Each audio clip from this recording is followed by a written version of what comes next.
Hello बच्चों, क्या हाल चाल है। मैं हूं प्रवीण, आपका केमिस्ट्री एजुकेटर, और आपका स्वागत करता हूं हमारे इस क्यूट से चैनल में जिसका नाम है CUET मॉक। पढ़ाई कर रहे हो? मालूम है चैप्टर कौन सा चल रहा है? हमारी वही एक ही खासियत है, आते ही क्लास शुरू करते ही अपन हेडिंग डाल देते हैं। पिछले लेक्चर में बच्चों कॉलिगेटिव प्रॉपर्टी कौन सी डिस्कस हुई थी? Osmotic pressure. ऑस्मोटिक प्रेशर के बारे में पढ़ा था, रिवर्स ऑस्मोसिस के बारे में भी जाना था बेटा, और एप्लीकेशंस भी हमने सॉल्व की थी, डिस्कस की थी, सब कुछ बहुत अच्छे से डिस्कशन हुई थी। आज की क्लास शुरू करते हैं और आपको बताते हैं कि आज की क्लास में आपको कौन सा कॉलिगेटिव प्रॉपर्टी पढ़ने को मिलेगी। लेक्चर नंबर 14 आपके सामने आ चुका है ये टॉपिक। आज बच्चों हम कॉलिगेटिव प्रॉपर्टी पढ़ेंगे, elevation in boiling point. Boiling point का बढ़ जाना अगली कॉलिगेटिव प्रॉपर्टी होगी। बहुत ही इम्पॉर्टेंट लेक्चर होगा आज का, क्योंकि ये जो सीरीज चल रही है बेटा, ये बहुत इम्पॉर्टेंट हमारे जो हैं लेक्चर्स हैं। एक एक लेक्चर की बहुत अहमियत है, इनमें से सवाल आने का बहुत ज़्यादा चांस है साहब, भले ही वो बोर्ड एग्ज़ाम हो, भले ही वो CUET हो या फिर कोई और कॉम्पिटिटिव एग्ज़ाम। बेटा पन्ना मैंने पलट दिया बेटा। शुरुआत कहाँ से करें? शुरुआत हम करेंगे उन्हीं प्रैक्टिस प्रॉब्लम से जहाँ पर आपको छोड़ा गया था। पिछली क्लास में 2 सवाल दिए गए थे, उनमें से पहला सवाल क्या है पढ़ लें। पहला सवाल है एक सॉल्यूशन यूरिया का, किसका? यूरिया का सॉल्यूशन है जो कि आइसोटोनिक है। आइसोटोनिक सॉल्यूशन कौन से होते थे? जिनका ऑस्मोटिक प्रेशर सेम होता था साहब। याद आया? नहीं याद आया तो पिछला लेक्चर देख लेना इसके बाद। खैर, यूरिया का सॉल्यूशन आइसोटोनिक है किसके साथ बेटा? 12 ग्राम पर लीटर ग्लूकोज सॉल्यूशन के साथ। आपको बताना है कि यूरिया की कंसंट्रेशन क्या है। यूरिया की कंसंट्रेशन क्या है ये हटाया जाए और फिर सवाल सॉल्व किया जाए बेटा।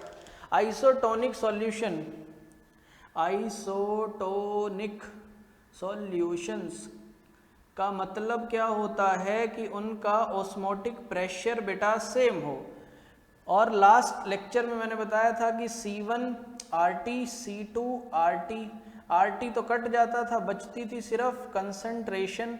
और कंसंट्रेशन बेटा कैसे पता लगती है? Molar concentration, number of moles by volume, number of moles by volume. ठीक, बहुत इजी है, बहुत इजी है। अब आपको क्या मालूम पड़ गया कि दो हमें सॉल्यूशन दिए भी हुए हैं, एक यूरिया का है, एक दूसरा ग्लूकोज का है।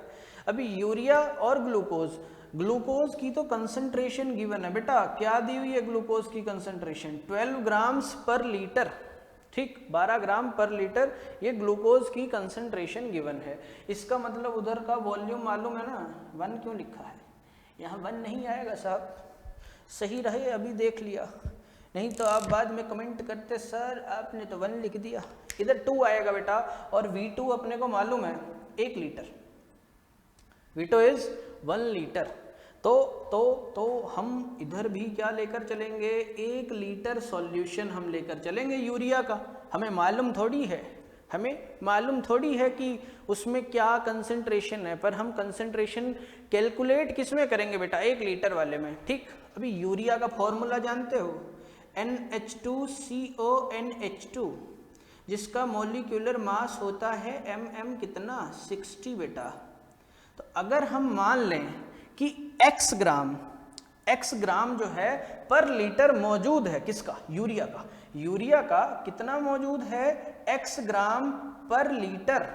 तो ये हुआ गिवन मास, ये हुआ मोलर मास। N1 की वैल्यू आप निकाल सकते हो साहब, x/60 आएगी। सिमिलरली यहाँ पर 12 ग्राम पर लीटर कौन सा है? ये है बेटा ग्लूकोज। और ग्लूकोज का फॉर्मूला जानते हो, ग्लूकोज का मॉलिक्यूलर मास जानते हो, तो यहाँ से N2 आ जाएगा। N2 आ गया 12 बेटा 180 बेटा। N1 भी आ चुका, N2 भी आ चुका, V1 V2 तो बराबर हैं, इनको हटाओ। फिर N1 की वैल्यू डालो x/60, N2 की वैल्यू डालो 12/180, क्रॉस मल्टीप्लाई किया तो 12 इंटू 60 अपॉन में 180, 6 3 जा 18, 3 4 जा 12, x आ गया। x को क्या माना था? 4 ग्राम्स पर लीटर। किस ऑप्शन में नजर आ रहा है? ऑप्शन नंबर ए बेटा, option number A, option number A. सरल सवाल था, जिन्होंने सही किया था खुद को शाबाशी दो, जिन्होंने नहीं किया था नोट डाउन कर लिया है तो मैं रब कर रहा हूँ। अब सवाल आगे भी करने हैं क्योंकि अगला सवाल भी लेना है मुझे, फिर उसके बाद आपको एलिवेशन इन बॉइलिंग पॉइंट के बारे में भी पढ़ाना है। पर हमारी ये जिम्मेवारी बनती है कि जो हम तुम्हें पिछली क्लास में छोड़ कर गए थे जानी, वहाँ के सवाल हम ज़रूर सॉल्व करवाते हैं, क्योंकि ये सवाल सॉल्व करवाना हमारी ही जिम्मेवारी है। और कौन करवाएगा? और कौन करवाएगा साहब? और कौन करवाएगा? क्या आपको अभी डॉट डॉट नज़र आ रहे हैं? अपन को भी आ रहे हैं। ये ज़रा डॉट डॉट थोड़े से मैं साफ़ कर देता हूँ, डॉट डॉट थोड़े से मैं साफ़ कर देता हूँ। हाँ, रह गए तो रह गए बेटा, थोड़े बहुत डॉट डॉट तो चलते हैं। ठीक, अगला सवाल बेटा आपको क्या दिया गया था? अगला सवाल दिया गया था कि oedema is caused due to, oedema क्यों होता है? 4 आपको दिए गए थे ऑप्शंस, आपको बताना था कि क्या वो ऑस्मोसिस की वजह से होता है, क्या रिवर्स ऑस्मोसिस, क्या डिफ्यूजन, या फिर नन ऑफ दीज। देखते हैं बेटा इसका सही जवाब क्या है। सही जवाब बेटा आपकी स्क्रीन पर आ चुका है, osmosis. Oedema is caused due to osmosis. और इसकी एक्सप्लेनेशन अगर आप देखोगे, जिन्होंने पिछला लेक्चर अटेंड किया था उनको याद होगा, जब हमने डिस्कस किए थे रियल लाइफ फिनोमिना जो कि ऑस्मोसिस एक्सप्लेन करता था, उनमें से एक था एडेमा। एंड हमने ये पढ़ा था कि जो लोग ज़्यादा सॉल्टी फूड खाते हैं उसमें उनके जो टिश्यू सेल्स हैं उसमें हमें वाटर रिटेंशन देखने को मिलता है, और सेल्स के बीच में जो स्पेस मौजूद होती है जिसको हम क्या कहते हैं बेटा? Intercellular space. वहाँ पर भी हमें वाटर रिटेंशन देखने को मिलता है। कहाँ पर? टिश्यू सेल्स में और इंटरसेलुलर स्पेसिस में। जिस वजह से क्यों मिलता है? Because of osmosis. और फिर पफिनेस एंड स्वेलिंग हो जाती है, जिस वजह से हम कहते हैं कि यही जो है एडेमा के सिम्टम्स हैं। पफिनेस एंड स्वेलिंग क्यों हो रही है? वाटर का रिटेंशन हो रहा है साहब टिश्यू सेल्स में, और सेल्स के बीच में जो स्पेस मौजूद है इंटरसेलुलर स्पेसिस। ये था सवाल। सवाल हुआ समाप्त। पेज बदला जाए और पढ़ा जाए एलिवेशन इन बॉइलिंग पॉइंट। आज का हमारा टॉपिक है एलिवेशन इन बॉइलिंग पॉइंट। अगली कॉलिगेटिव प्रॉपर्टी है। नाम से क्या पता लग रहा बेटा? बॉइलिंग पॉइंट एलिवेट होने वाला है, बॉइलिंग पॉइंट बढ़ने वाला है। Boiling point, boiling point, boiling point होता क्या है? पढ़ें। बॉइलिंग पॉइंट की जो डेफिनेशन है वो बेटा आपकी स्क्रीन पर है। बॉइलिंग पॉइंट क्या है? बॉइलिंग पॉइंट एक टेम्परेचर है जब वेपर प्रेशर किसका? लिक्विड का, वो बराबर हो जाए एटमॉस्फेरिक प्रेशर के, तब हम कहते हैं कि वो टेम्परेचर उस पर्टिकुलर लिक्विड का बॉइलिंग पॉइंट है। हाँ, तो जरा इसको हम थोड़ा सा इस तरह से समझते हैं ताकि और आगे का लेक्चर इंटरेस्टिंग बनता जाए, सारी चीज़ें रिलेट होती हुई चली जाएं। बेटा एक कंटेनर, एक बीकर मैंने लिया, और इसमें मैंने पानी ले लिया। क्या? वाटर। ये है हमारा सॉल्वेंट। ठीक है साहब। अभी वाटर हमने लिया है, इसको अगर आप हीट करोगे बेटा, हीट करोगे तो क्या कुछ वक्त के बाद ये उबलना शुरू नहीं हो जाएगा? तुम जानते हो पानी कब उबलता है? मैं भी जानता हूँ, 100 डिग्री सेल्सियस। ठीक, तो इस पर एटमॉस्फेरिक प्रेशर जो है वो एक्सर्ट हो रहा है ना, इसके वेपर्स बनेंगे बेटा। तो वेपर प्रेशर लिक्विड का जब एटमॉस्फेरिक प्रेशर के बराबर हो जाए तब हम कहते हैं कि वो पर्टिकुलर टेम्परेचर, क्योंकि आपने टेम्परेचर प्रोवाइड करना शुरू किया, मान लो 25 डिग्री सेल्सियस रूम टेम्परेचर था बेटा, कुछ वक्त के बाद 30 हो गया, 35 हो गया, ऐसे चलते गए 40, 50, 100 पर जाकर जो है वो इसका बॉइलिंग पॉइंट आ जाएगा। बिकॉज इसके वेपर प्रेशर और एटमॉस्फेरिक जो प्रेशर है वो क्या हो चुका है बेटा? इक्वल हो चुका है। बॉइलिंग पॉइंट समझ में आया क्या है? ठीक, ओके। अब अगली लाइन पढ़ो।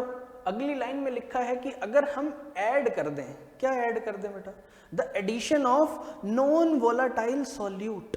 कैसा सॉल्यूट साहब, नॉन वोलाटाइल। वो क्या करेगा बेटा, कम कर देगा, वो कम कर देगा। किसको कम कर देगा, वेपर प्रेशर ऑफ सॉल्वेंट को वो कर देगा कम। ठीक, क्यों, यही तो हमने पढ़ा था relative lowering in vapour pressure में। जरा इस कंटेनर को बंद कर देते हैं। अब हम हीट करेंगे तो बेटा इसके वेपर्स बनेंगे, इसके वेपर्स बनेंगे। वो वेपर्स जो बन रहे हैं बेटा कब कम बनेंगे, अगर इस वाटर में आपने क्या ऐड कर दिया, ये क्या है, नॉन वोलेटाइल सॉल्यूट। साहब नॉन वोलेटाइल याद आया, जो आसानी से वेपर फेज में ना जाए, वोलेटाइल जो इजीली वेपर फेज में चला जाए। अब नॉन वोलेटाइल सॉल्यूट के पार्टिकल्स आ तो गए बट वो हीटिंग की वजह से जा नहीं रहे हैं। कहाँ, वेपर फेज में जा ही नहीं रहे हैं। वेपर फेज में कौन जा रहा है, सिर्फ पानी जा रहा है। पर अब पानी के सारे मॉलिक्यूल जो पहले सिर्फ पानी के मॉलिक्यूल्स जा रहे थे, अब उतने नहीं जा रहे हैं। अब ये सॉल्वेंट नहीं रहा साहब, ये बन गया है अब सॉल्यूशन। तो सॉल्यूशन में वेपर प्रेशर कम हो गया है। मालूम पड़ गई बात। सॉल्वेंट जब तक था काफी सारे खूब सारे वेपर्स बन रहे थे, और जब हमने सॉल्यूट ऐड कर दिया तो वेपर्स की जो मात्रा है वो कम हो गई। ओके, तो हमें ये मालूम पड़ी बात कि जो वेपर प्रेशर है सॉल्यूशन का वो हमेशा कम होता है प्योर सॉल्वेंट से। कब, जब नॉन वोलेटाइल सॉल्यूट ऐड किया जाता है बेटा, तब। भले आप नमक ऐड करो, भले आप इसमें मिट्टी डाल दो, सैंड डाल दो, बट उसके वेपर नहीं बनने चाहिए। ठीक, तो सॉल्यूशन का वेपर प्रेशर बेटा क्या हो गया है, कम हो गया। किसके मुकाबले में, पानी के मुकाबले में। ठीक है, तो आगे लिखा है अगर उसका वेपर प्रेशर कम हो गया तो उसको जरूरत है, it requires a higher temperature, ताकि उसका वेपर प्रेशर इक्वल हो जाए एटमॉस्फेरिक प्रेशर के। और यही हमने पढ़ा था बेटा बॉइलिंग पॉइंट की डेफिनेशन में, कि जब लिक्विड का वेपर प्रेशर एटमॉस्फेरिक प्रेशर के बराबर हो जाता था तब हम कहते थे कि वो उसका बॉइलिंग पॉइंट है। अब यहाँ हुआ क्या, जब तक तो वो सॉल्वेंट था, वेपर्स काफ़ी ज़्यादा थे, वेपर प्रेशर भी ज़्यादा था जो एक्सर्ट कर रहे थे लिक्विड की सरफेस पे। जैसे ही आपने ये नॉन वोलेटाइल सॉल्यूट ऐड किया, वेपर्स अभी कम बने, वेपर प्रेशर कम एक्सर्ट हुआ, वेपर प्रेशर क्या हो गया, कम हो गया। अब इसे कहाँ तक लेकर जाना है, एटमॉस्फेरिक प्रेशर तक लेकर जाना है। अगर वेपर प्रेशर कम हो गया है तो अब हमें अपनी तरफ से ज़्यादा टेम्परेचर देना पड़ेगा, तब जाकर कहीं उसका जो वेपर प्रेशर है, किसका, ये सॉल्यूशन का, वो वेपर प्रेशर एटमॉस्फेरिक प्रेशर के बराबर हो जाएगा। इतनी बात समझ में आ गई। ठीक है, आगे देखो फिर। इससे ये मालूम पड़ गया कि बॉइलिंग पॉइंट जो होगा बेटा सॉल्यूशन का वो हमेशा हायर होगा। बॉइलिंग पॉइंट ऑफ सॉल्यूशन हमेशा क्या होगा, हायर होगा। किससे, प्योर सॉल्वेंट से। उसका रीज़न क्या है, जैसे ही हम नॉन वोलेटाइल सॉल्यूट ऐड करते हैं वेपर्स कम बनते हैं, वेपर प्रेशर कम हो जाता है। हम अपनी तरफ से फिर ज़्यादा टेम्परेचर देते हैं उसको, ताकि भैया तू अपना वेपर प्रेशर एटमॉस्फेरिक प्रेशर के बराबर कर ले। तो बॉइलिंग पॉइंट ज़्यादा है क्योंकि अपन टेम्परेचर ज़्यादा दे रहे हैं। तो सॉल्यूशन का बॉइलिंग पॉइंट हमेशा प्योर सॉल्वेंट से ज़्यादा होगा। छोटी छोटी बातें हैं, छोटी छोटी मगर मोटी बातें बहुत इंपॉर्टेंट हैं। तो हमें मालूम पड़ गया कि भैया बॉइलिंग पॉइंट में एलिवेशन हो गया है। कब एलिवेशन हुआ, जब ये नॉन वोलेटाइल सॉल्यूट इस प्योर सॉल्वेंट में ऐड हुआ तो बॉइलिंग पॉइंट बढ़ गया साहब। और बॉइलिंग पॉइंट में अगर एलिवेशन पता करना है कि कितना बढ़ा तो माइनस कर कर देखना पड़ेगा। सॉल्यूशन का ज़्यादा है साहब, अभी तो जाना हमने, क्योंकि सॉल्यूशन के केस में वेपर प्रेशर कम था, हमने टेम्परेचर दिया उसको ताकि वो एटमॉस्फेरिक प्रेशर के बराबर हो जाए। बॉइलिंग पॉइंट किसका ज़्यादा था, सॉल्यूशन का। किससे ज़्यादा था, सॉल्वेंट से। क्यों ज़्यादा हुआ, ये ऐड हुआ बेटा नॉन वोलेटाइल सॉल्यूट। तो एलिवेशन हो गया कि नहीं हुआ, पहले कम अब ज़्यादा due to addition of this. तो इसके बॉइलिंग पॉइंट में से इसको माइनस कर दो, नज़र आ रहा है। Boiling point of solution minus boiling point of pure solvent, हमें मिल जाएगा एलिवेशन इन बॉइलिंग पॉइंट। और एलिवेशन इन बॉइलिंग पॉइंट को रिप्रेजेंट किया जाता है बेटा डेल्टा टीबी से, नजर आ रहा है delta TB. Delta TB is equals to T minus T nought B, T minus T nought B. इसका मतलब ये हुआ कि डेल्टा टीबी क्या है, ये है elevation in boiling point. T क्या है, टी है boiling point of solution. T nought B क्या है, बॉइलिंग पॉइंट ऑफ सॉल्वेंट। क्या बात समझ में आ गई बेटा? बड़ी ही सरल और सटीक बातें हैं। माइनस करो, माइनस डेल्टा टीबी निकालना है साहब, माइनस करो। सॉल्यूशन का बॉइलिंग पॉइंट ज़्यादा है, इसको माइनस करो। टी में से टी नॉट बी को माइनस किया तो डेल्टा टीबी आ गया। ठीक है, समझ में आ गई बेटा बात? ओके ओके ओके, इसको ज़रा थोड़ा सा ग्राफिकली भी समझते हैं। अब इसको ग्राफिकली समझा जाए। क्या ये रब कर दूं मैं क्यों आ रहा था रब करने, अभी तो काम की चीज़ बाकी है। देखो वो जो ग्राफ है इसी को अपन इधर बनाएंगे, साथ के साथ समझ लेना बेटा। ये रही y एक्सेस, ये रही x एक्सेस। y एक्सिस पर हमने लिया है वेपर प्रेशर। पढ़ो क्या लिया है बेटा? Vapour pressure. ठीक, ओके। x एक्सिस पर क्या लिया है बेटा? टेम्परेचर। क्या लिया है? टेम्परेचर केल्विन में। ठीक, तो इधर से इधर टेम्परेचर बढ़ाएंगे, देखते हैं फिर वेपर प्रेशर पर क्या फर्क पड़ेगा। अभी दो कर्व्स नज़र आ रही हैं। पहले तो हम मान लेंगे कि ये तो भैया ये वो पाथ है जो कि किसको रिप्रेजेंट कर रहा है? दिस इज 1 atm साहब। ये है एटमॉस्फेरिक प्रेशर बेटा, एटमॉस्फेरिक प्रेशर। ठीक, अब मान लो कि कुछ टेम्परेचर था, रूम टेम्परेचर। इस वक्त ये यहाँ से देख रहे हो जहाँ से मेरी उंगली जा रही है, इस वक्त मान लो कि ये जो A पॉइंट है ये है इस टाइम पर किसका? सॉल्वेंट का वेपर प्रेशर बेटा। कब? जब हमने चालू किया चीज़ों को नोट डाउन करना, ऑब्जर्व करना चालू किया। A पॉइंट वो रिप्रेजेंट कर रहा है। ठीक, ये सॉल्वेंट के लिए है कर्व। किसके लिए है कर्व? सॉल्वेंट के लिए। अब जैसे ही आप टेम्परेचर बढ़ाओगे वेपर प्रेशर बढ़ेगा। टेम्परेचर बढ़ाया बेटा, वेपर प्रेशर बढ़ रहा है। टेम्परेचर बढ़ रहा है, वेपर प्रेशर बढ़ रहा है। टेम्परेचर बढ़ रहा है, वेपर प्रेशर। एक वक्त आया जब इसका वेपर प्रेशर भैया एटमॉस्फेरिक प्रेशर के बराबर हो गया। ये पॉइंट को बोल दो बेटा बी पॉइंट, और इस पॉइंट से हमने एक परपेंडिकुलर गिराया और ये पॉइंट बेटा हमें मिल गया। This is T nought B. और टी नॉट बी क्या है? This is boiling point of pure solvent. हमने सॉल्वेंट लिया था, उसका कुछ वेपर प्रेशर था। समय के साथ जैसे जैसे टेम्परेचर बढ़ा उसका वेपर प्रेशर बढ़ता गया और एक वक्त आया जब वेपर प्रेशर एटमॉस्फेरिक प्रेशर के बराबर हो गया साहब। और उसी टेम्परेचर को हमने कह दिया कि वही उसका बॉइलिंग पॉइंट है। ठीक ठीक ठीक है। अभी हम इस सॉल्वेंट में क्या ऐड कर देते हैं? ये क्या है? ये क्या है? ये नॉन वोलेटाइल सॉल्यूट है साहब। नॉन वोलेटाइल सॉल्यूट ऐड किया बेटा। सॉल्यूशन का वेपर प्रेशर कम होना चाहिए था तो वेपर प्रेशर हम कर देते हैं कम। मान लो कि वो यहाँ पर आ गया। जब हमने ऑब्जर्वेशन शुरू की तो अब वो ये जो कर्व जाएगी ये किसके लिए होगी बेटा? सॉल्यूशन के लिए। ठीक, तो इसमें भी अब हम क्या करेंगे? टेम्परेचर इसका बढ़ाएंगे, वेपर प्रेशर देखते हैं वो भी तो बढ़ेगा। तो बढ़ाया। इस वक्त तक टी नॉट बी टेम्परेचर पर भी इसका वेपर प्रेशर, ये ऊपर वाली कर्व किसके लिए साहब? सॉल्वेंट के लिए। और ये हम किसके लिए बना रहे हैं? सॉल्यूशन के लिए। ठीक है, तो जैसे जैसे अपन बढ़ रहे हैं टी नॉट बी टेम्परेचर पर पहुंचने के बावजूद भी अभी इसका वेपर प्रेशर एटमॉस्फेरिक प्रेशर के बराबर नहीं हुआ है साहब। हमें इसको और टेम्परेचर बढ़ाना है, और बढ़ाओ।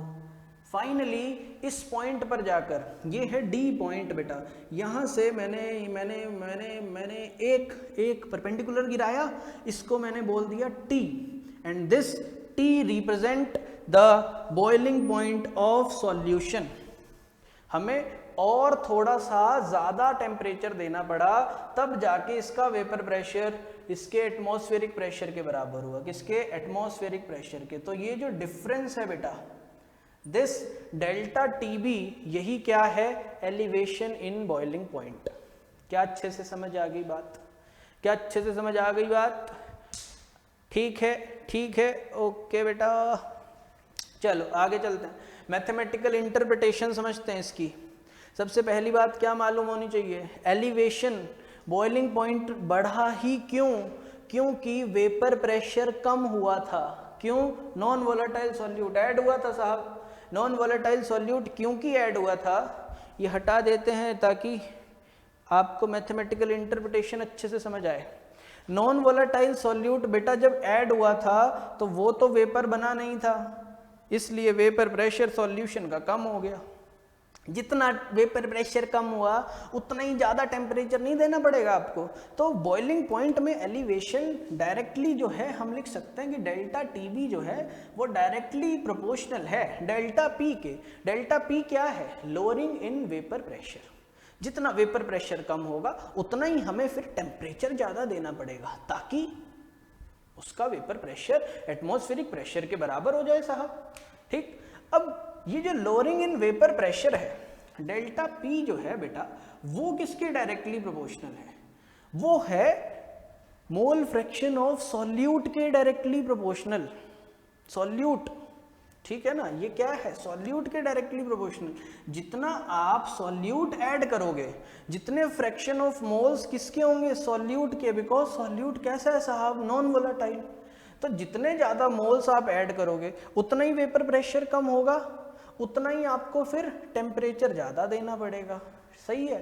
अभी अगर मैं बात करूं तो यहाँ से मैं डायरेक्टली ये भी लिख सकता हूँ कि इनडायरेक्टली ये इसी पे ही डिपेंड कर रहा है, मोल फ्रैक्शन ऑफ सॉल्यूट पे डिपेंड कर रहा है एलिवेशन इन बॉइलिंग पॉइंट। और मोल फ्रैक्शन ऑफ सॉल्यूट होती क्या है? This is NB।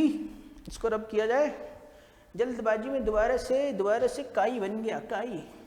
हाँ, क्या है बेटा इसका फॉर्मूला? काई बी का फॉर्मूला है number of moles of solute upon में total moles, Na plus NB।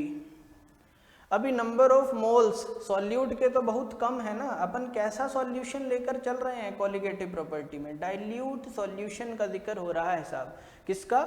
Dilute solution का। ठीक, अभी अगर सॉल्यूशन डाइल्यूट है तो Na जो है काफ़ी ज़्यादा है NB के मुकाबले में, तो काई बी को अपन सिर्फ इतना भी लिख देंगे तो चलेगा। क्या लिख दिया बेटा काई बी को? NB/Na डाल दो यहाँ पर। Delta TB is directly proportional to NB/Na। ठीक, ठीक है। प्रोपोर्शनैलिटी हटा दें, ओके, ये बन गया K प्रोपोर्शनैलिटी कांस्टेंट अपॉन में NB/Na, where K is proportionality constant. ठीक है बेटा, इतनी बात समझ में आ गई है? Okay okay. अभी देखो number of moles of solvent कैसे पता लगते हैं? Number of moles of solvent जब निकालते हो बेटा तो आप क्या करते हो? गिवन वेट अपॉन में मॉलिक्यूलर वेट। सही है, given weight upon molecular weight. यहाँ से आप देखोगे तो ये आ जाएगा ऊपर बेटा, तो यहाँ से काई बी की वैल्यू क्या आ गई? NB इंटू में MA अपॉन में WA। ठीक है, ठीक है, ओके। यहाँ पर डाल दो ना फिर value, delta TB is equals to K into, हम क्या डाल देंगे? हम यहाँ पर वैल्यू डाल देंगे NB/Na की वैल्यू निकाल लिया ना, ये वाली वैल्यू डाल दो बेटा। क्या आई है value? MA into NB upon में WA। सही, NB/Na की वैल्यू थी ना, NB/Na की वैल्यू यहाँ डाल दी बेटा। सही है, okay. Now Ma is the mass of solvent, K is constant. ये है हमारा एक कांस्टेंट, नया constant K। This is delta TB। और बेटा ये क्या है? Number of moles of solute upon में मास ऑफ सॉल्वेंट। हमने ये पढ़ा था, ये तो मोलैलिटी होता है साहब। नंबर ऑफ मोल्स किसके?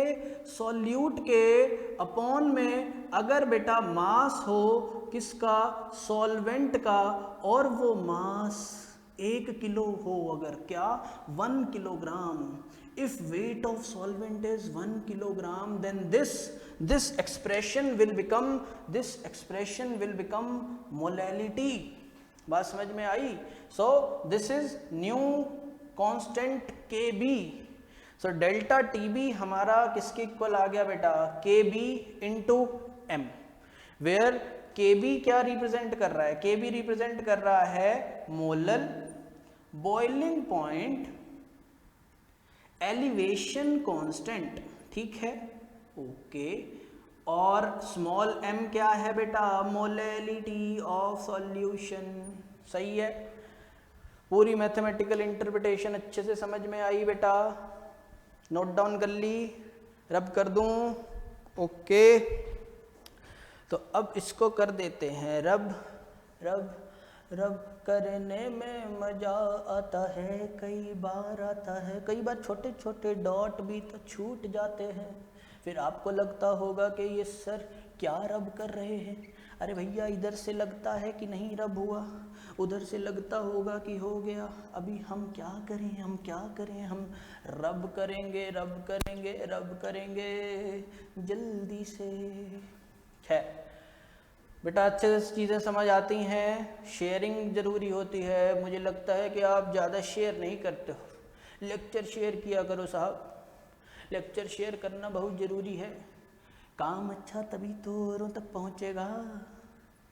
अच्छी चीज़ बांटोगे नहीं आगे, बांटा करो साहब, बांटा करो, बांटा बांटा नहीं, बांटा करो, बांटा बांटो। एक बार फिर से ये छोटे छोटे डॉट्स को गायब करने की कोशिश की जाए, अदरवाइज़ आपको लगेगा कि हम गैलेक्सी में हैं। छोटे छोटे डॉट्स, ये छोटे छोटे डॉट्स बने रहने दो, बने रहने दो। नहीं जाते तो ना जाएं। नॉलेज क्लाउड तो हम, नॉलेज तो हम लेंगे। ध्यान से देखना बेटा एक एक चीज़। के बी अभी मैंने बताया था, K b is molar boiling point elevation constant. क्या है? Molar boiling point elevation constant, या फिर इसको आप कह सकते हो एबिलियोस्कोपिक कांस्टेंट, एबिलियोस्कोपिक कांस्टेंट बेटा, ठीक। उसके बाद आपको ये पता होना चाहिए, आपको मालूम होनी चाहिए ये बात क्या, कि वो डिपेंड करता है बेटा नेचर ऑफ सॉल्वेंट पे, और सॉल्यूट पे वो डिपेंड नहीं करता। नेचर ऑफ सॉल्यूट, सॉल्यूट कैसा है उस पर, उससे कुछ लेना देना नहीं है साहब। किसको? के बी को। डेल्टा टी बी किसके इक्वल आया था बेटा? K B into M. यहाँ लिख दूँ, डेल्टा टी बी आया था के बी इंटू एम। तो K b molar boiling point elevation constant depend किस पे कर रहा है? सिर्फ और सिर्फ सॉल्वेंट के नेचर पर। सॉल्यूट से फर्क ही नहीं पड़ता है ना। एसआई यूनिट क्या होगी इसकी? केल्विन अपॉन में मोलैलिटी की यूनिट बेटा। एसआई यूनिट नजर आ रही है? ये देखो कैसे आई है एसआई यूनिट। डेल्टा टीबी इसमें है, अपॉन में मोलैलिटी पहुंच गई। मोलैलिटी जानते हो, अभी मैंने फॉर्मूला रब कर दिया साहब। मोलैलिटी होता है number of moles upon mass of solvent, ठीक। तो इसको अगर मैं लिख दूं, number of moles, mole upon mass किस में होता है? किलोग्राम में। ऊपर पहुंच जाएगा ये।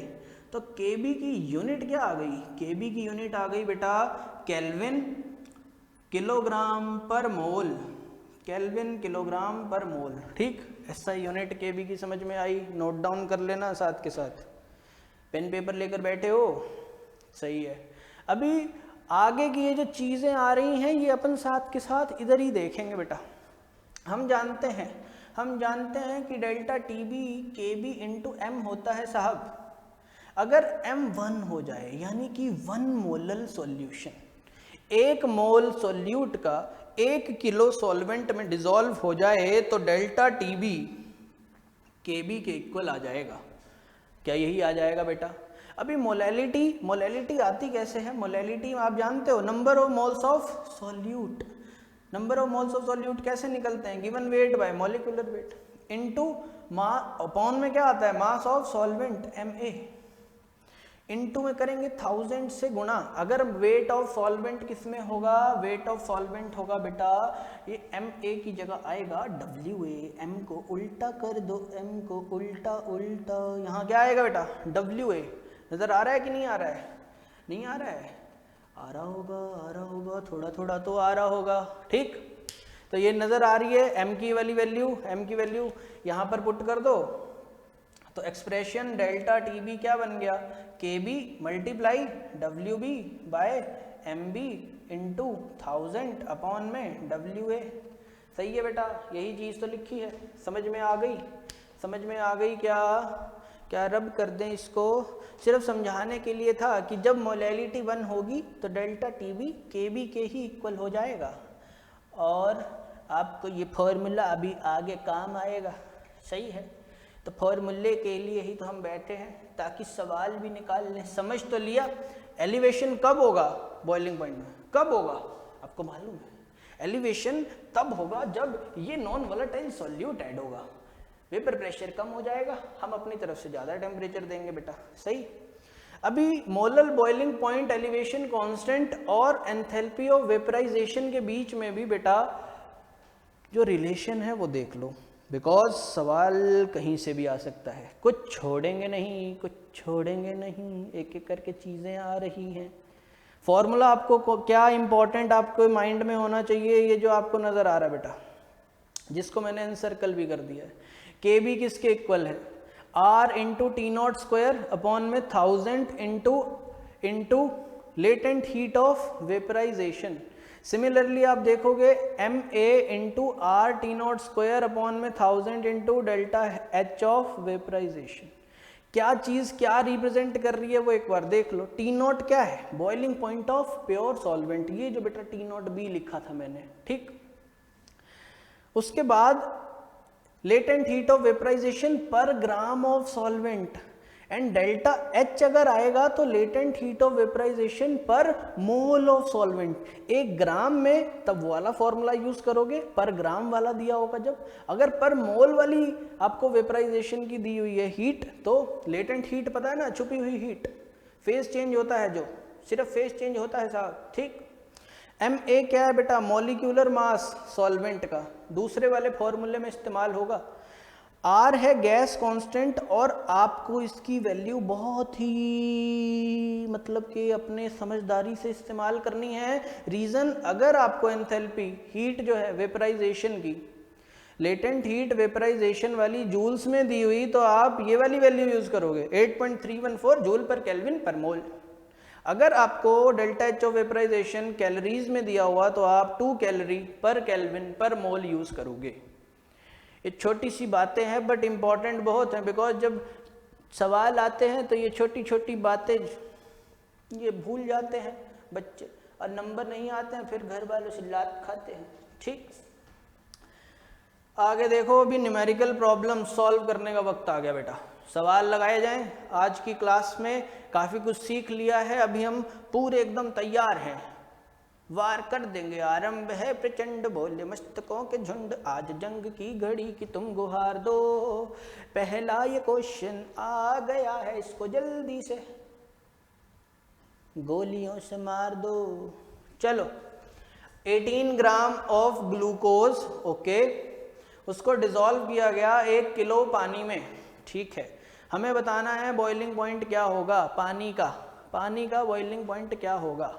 ये हटा दो, अब पानी का बॉइलिंग पॉइंट निकालना है, इसको हटाओ ताकि ये बीच में बाधा क्रिएट ना हो। ये ठीक, चली गई बाधा।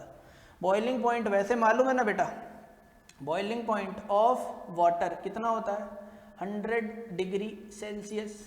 अगर केल्विन में बात करूं बेटा, बॉइलिंग पॉइंट ऑफ वाटर कितना होता है? 373 केल्विन, सही है बॉइलिंग पॉइंट, ओके। अभी पानी में हमने 18 ग्राम ग्लूकोज डाल दिया। मास ऑफ वाटर कितना था? पानी का मास था बेटा 1 किलो, यही तो है हमारा सॉल्वेंट। इसमें हमने 18 ग्राम ग्लूकोज डाल दिया, 18 ग्राम ग्लूकोज डाला है, ठीक है। ग्लूकोज हमारा सॉल्यूट है बेटा, ग्लूकोज हमारा सॉल्यूट है। ग्लूकोज का फॉर्मूला हम जानते हैं, इसका मॉलिक्यूलर मास भी जानते हैं। नंबर ऑफ मोल्स निकाल लो बेटा, 18/180, ये आ गया 0.1, बिकॉज ये 1/10 बचेगा। नंबर ऑफ मोल्स आ गए, मास ऑफ सॉल्वेंट आ गया। फॉर्मूला लगाओ डेल्टा टीबी का बेटा, K B into M molality. के बी क्या गिवन है बेटा क्वेश्चन में, देखो जरा 0.52 दिया हुआ है। Molality number of moles of solute 0.1 upon mass of solvent 1, point हटाओ, 52/100, 1/10, ये बन गया 52/1000 बेटा, 0.052 kelvin. This is the value of elevation in boiling point. ये बॉइलिंग पॉइंट हो गया एलिवेट, पहले इतना था, अभी ऐड हो गया तो ये सॉल्यूशन बन गया। Boiling point of solution will be pure solvent, पहले इतना था, अभी थोड़ा सा एलिवेट हो गया तो ये बन गया 373.052 केल्विन। किस ऑप्शन में नजर आ रहा है बेटा? Option number C, 373.052 kelvin. पहला सवाल बिल्कुल धुआं धुआं कर डाला, बिल्कुल डरे नहीं। नोट डाउन कर लिया क्या? सही है, सही है, सही है। जल्दी नोट डाउन कर लेते हो, बढ़िया लगता है। रब करने में टाइम भी कम लगता है, ऐसे ही जल्दी जल्दी जल्दी जल्दी जल्दी जल्दी सब कुछ हम सीख लेंगे। और जब हम सब कुछ अच्छे से सीख लेंगे तो फिर मज़ा आएगा ज़िंदगी में। जब हम अच्छे मुकाम पे पहुंच जाएंगे तो मज़ा आएगा, मज़ा आएगा, मज़ा आएगा। ठीक बेटा, पहला सवाल हो गया। क्या न्यूमेरिकल प्रॉब्लम्स खत्म हो गई? नहीं, अगला पन्ना बता रहा है किताब का कि एक और न्यूमेरिकल है, सॉल्व करो इसको भी। करो करो करो, मिल के करते हैं। ठीक, latent heat of vaporization. Okay, latent heat of vaporization बेटा वो दी हुई है बेंजीन की 540 कैलोरीज पर ग्राम। ध्यान से देखना, latent heat of vaporisation 540 calories per gram. कब? टेम्परेचर क्या है? 99 डिग्री सेल्सियस। ठीक है, we have to calculate the value of molal elevation constant. बेटा आ गया सवाल केबी वाला, याद करवाऊं जरा, अभी हमने पढ़ा था, ये स्क्रीन पे आ गया ना। कौन सा फॉर्मूला यूज करोगे? आप कहो सर हम पर ग्राम वाला देखेंगे। पर ग्राम यानी कि फर्स्ट वाला फॉर्मूला नजर आ रहा है बेटा, नजर आ रहा है। टी नॉट गिवन है बेटा, टी नॉट आपको पहले ही दिया हुआ है। अब सिर्फ हम क्या करेंगे, हम सबसे पहले तो ये बीच की बाधा हटाएंगे, उसके बाद हम सवाल लगाएंगे। ठीक, अभी बेंजीन है, बेंजीन तो बेटा प्योर का टी नॉट तो आपको गिवन है, कितना है? 99 डिग्री सेल्सियस। इसको कन्वर्ट कर लो, 273 प्लस 99 बेटा क्या हो गया? 9 3 12, एक कैरी, 9 1 10, 17, 2 1 3। तो बेटा टी नॉट की वैल्यू तो मालूम पड़ गई, फॉर्मूला नजर आ रहा है, इस फॉर्मूले में डालनी है हमें। टी नॉट पता है और एंथैल्पी ऑफ वेपराइजेशन भी पता है बेटा। एंथैल्पी ऑफ वेपराइजेशन कितनी है? 540 कैलोरीज, 540 कैलोरीज पर ग्राम। सही है, वैल्यू डाल दे साहब। ठीक है बेटा, वैल्यू डालते हैं। के बी की वैल्यू, आर क्या यूज करोगे? आर हम कैलोरीज वाला यूज करेंगे, नजर आ रहा है ये 2, नजर आ रहा है 2, यही वाला यूज करेंगे बेटा। आर की जगह डाला 2, टी नॉट का स्क्वायर करना था तो 372 इंटू 372 अपॉन में 1000 मल्टीप्लाई कर दिया 540 से। 540 3 से चला जाएगा कुछ, हाँ ये चला जाएगा 180 पे, ये भी चला जाएगा 3 से 124 पे, 3 से 60, 3 से बेटा 124। क्या और जाएगा बेटा 3 से? है क्यों बेटा? बताओ बताओ बताओ। 2 से ये तो चला जाएगा बेटा, 30 आ गया। 3 से बेटा इसको 10 कर देते हैं और इसको अप्रोक्सीमेटली 3 4 जा 12, 3 बन जा 3, 41, 123 मान लो, चलता है इतना तो के भी क्या आ गया? 41 इंटू 124 अपॉन में 1000। गुणा करो इसको, मेरे साथ करो। 124 को 41 से करेंगे तो 124 तो पहले ही आ गया। 4 4 जा 16, 4 2 जा 8 9, 4 बन जा 4 4 8 5 0 8 4। और क्या बचा है बेटा? एक और 10 भी तो बचा है, तो ये आया है 5084 अपॉन में 4 0 हैं। तो के बी बेटा कितना आ गया? के बी आ गया बेटा 0.5084। किस ऑप्शन में बेटा? Option number A, molar boiling point elevation constant निकाल दिया। कितना वक्त लगा? बहुत कम वक्त लगा साहब। तो बेटा इस फॉर्मूले से भी सवाल आ सकते हैं और जो के बी इंटू एम वाला हमने सीखा उससे भी आ सकते हैं। तो हमें तो हर एक उसके लिए तैयार रहना है। ये कैलकुलेशन हुई थी, खुद भी कर सकते हो, अगर ओवरलैपिंग हुई है तो कोई बात नहीं, सवाल आपने कर लिया होगा। इसको करते हैं रब और चलते हैं आगे अपनी क्लास में। क्लास में मज़ा तो बहुत आता है, आपको पढ़ाने में आपको भी आता होगा, क्योंकि बहुत बढ़िया बढ़िया चीज़ें सीखने को मिल जाती हैं। कॉलिगेटिव प्रॉपर्टी, अब मेरे को लगता है कि एलिवेशन इन बॉइलिंग पॉइंट में बेटा आपको कभी कोई दिक्कत नहीं होगी। आपको मालूम पड़ गया कि बॉइलिंग पॉइंट क्यों एलिवेट होता है, क्या उसके पीछे की वजह है, क्या क्या कांस्टेंट बीच में आ रहे हैं, KB वगैरह, सब कुछ मालूम पड़ गया। किताब का पन्ना बदला जाए और हम पहुंच गए हैं उस सेक्शन में बेटा। सवाल दिए जाएंगे अब आपको 2, करना जरूर। पहला सवाल, फर्स्ट क्वेश्चन इज, एक सॉल्यूशन है जिसमें 7 ग्राम सॉल्यूट दिया है। 7 ग्राम बेटा, आपको थोड़ा सा मैं आपको समझा दूं, 7 ग्राम सॉल्यूट दिया है जिसका मोलर मास भी दिया है, और इसको डिसॉल्व किस में किया गया है, 350 ग्राम एसीटोन में, जिस वजह से बॉइलिंग पॉइंट बढ़ गया एसीटोन का, बढ़ना भी चाहिए था। ठीक, अच्छा, अभी हमें बतानी है एबिलियोस्कोपिक कांस्टेंट, जो अभी पता किया ना, अब KB बताना है बेटा। 4 ऑप्शन है आपके सामने, बता देना। ठीक, अगली क्लास में मिलेंगे इसके जवाबों के साथ। अगला सवाल आ गया स्क्रीन पर। अगला सवाल है कि एलिवेशन इन बॉइलिंग पॉइंट को कॉलिगेटिव प्रॉपर्टी माना जाता है, रीज़न क्या है? रीज़न 4 हैं आपके सामने दिए हुए, जिसमें से एक सही रीज़न आपको ढूंढना है। तो ये हैं आज के 2 सवाल, और बेटा इसके बाद ये थैंक यू, ये देखो कैसे नाच रहा है, इस बीच की बाधा हटाई जाए। तो बेटा आज की क्लास में भी मज़ा आया, आपको सारी बातें समझ में आ गई, एलिवेशन इन बॉइलिंग पॉइंट क्या होता है। अगले लेक्चर में हम देखेंगे डिप्रेशन इन फ्रीजिंग पॉइंट। आज का लेक्चर अच्छा लगा है तो शेयर ज़रूर करना अपने दोस्तों के साथ बेटा।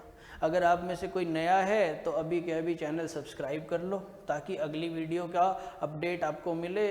बेल आइकन प्रेस करना तो भूलना नहीं।